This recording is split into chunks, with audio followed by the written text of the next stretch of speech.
Hello, everybody. This is the September 2019 Maximum Pew Pew review. It's going to be a quick and a condensed one, so hold on to your hats and glasses. So, month of September was Charcon bonus round in Flatwoods, West Virginia. I had the opportunity to run a few cool things. First was the Hyperlight Drifter RPG. This was actually a play test that a friend of the show, Anthony, was able to get his hands on and run a demonstration of. It's interesting. It was weird to kind of see how they're going to take that aesthetic and turn it into a role-playing game, and it's interesting. It's still rough around the edges, I'm not going to lie, and I wish I had some more commentary about it, but I really don't have the time for it this time. Keep an eye open for it. It's on Kickstarter right now, so if you did enjoy the Hyperlight Drifter game, it might be something to look into. Also had the opportunity to play Troika, and a friend of the show, Matt, was the one that ran this one at Charcon bonus round, and Troika is a wild one.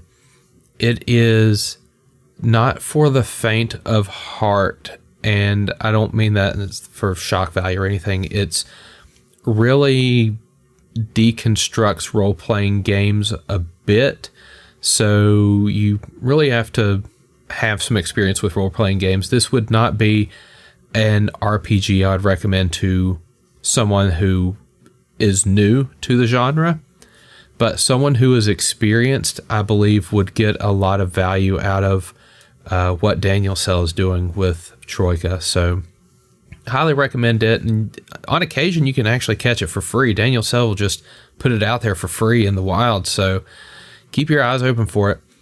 And also Matt was running Fallout Wasteland Warfare, which is the Fallout themed tabletop miniatures game.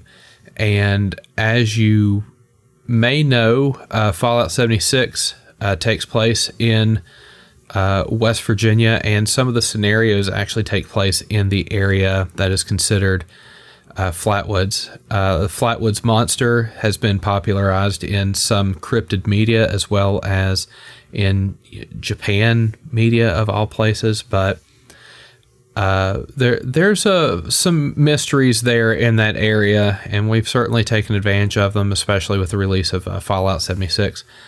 But Fallout Wasteland Warfare is pretty fun. It takes the spirit of the original Fallout games and plays very fun, very quick. The scenario we did was just a couple of turns, only took a couple of hours, but it was a nice length and a nice weight for sort of like a small squad tabletop shooting tactical game. So, on to podcast news. Dead Sons continues. If you are listening to this live, or rather if you're listening to this as it released, book 5 will have just started a few days ago. So we're currently working on book 5, and if I have my calendar worked out correctly, we should be wrapping up book 5 on December 16th, which means, if everything goes correctly, book 6 will begin on Christmas Day. So Merry Christmas, one and all. We are quickly approaching the end of Dead Sons. It has been a wonderful ride. We wrapped up recording on book 5 a few weeks ago. It was a wild session, let me tell you. It was an extended session, and the party did some, well, predictable things for the crew of the Sunrise Maiden, but it made for a very interesting play session. I look forward to everyone being able to listen to that. A couple of new announcements. Starting in October, a new series, West of Perdition. So West of Perdition is sort of the spiritual successor of Jewel of the South, in the same way that Tales from the Loop is sort of the precursor to Things from the Flood. So West of Perdition will be a Things from the Flood living campaign. If you haven't heard me talk about Things from the Flood yet, it is a alternate history 1990s where you play as teenagers dealing with a bunch of weird Goonies / Scream slash Stranger Things type mysteries. And unlike Tales from the Loop, the stakes are a little bit higher for the teens, and Things from the Flood is designed around strife amongst the teams. So there's supposed to be a bit more angst and a bit more intrigue that needs to go on, a bit more drama. So the first episodes of West of Perdition are going to be based around Loveful, which is one of the Mix CD of Mysteries adventures provided in Out of Time, which is a supplemental book published by Free League that can be used for both Tales from the Loop and Things from the Flood. These episodes will run through October and into November. Now, new content for December. We currently have planned a play session of a new game called Warriors of Eternity. Now, Warriors of Eternity is a new role-playing game that is being designed and published by a friend of the show, Jeff Cullop. He ran all of our Extra Life content earlier in the year, so the Predation and the Shrine of Tomoe-chan. Also, he is the team leader for Team WV Fox. He's got a lot on his plate, and a brand new RPG is among one of those things. And he will be running a demonstration game for me and several others. The actual game is probably going to be recorded later this week. However, that content will be releasing during the month of December during the Sunday bonus content block. So starting October, you're going to get some West of Perdition. You're going to get Warriors of Eternity.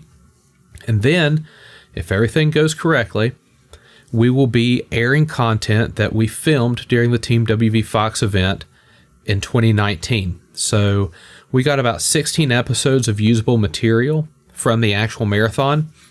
I'm going to edit that and get it ready. And basically from January, February, March, and April, leading up to the 2020 marathon, we're going to have some Extra Life bonus content to try to get people enticed and in the spirit of giving for another year of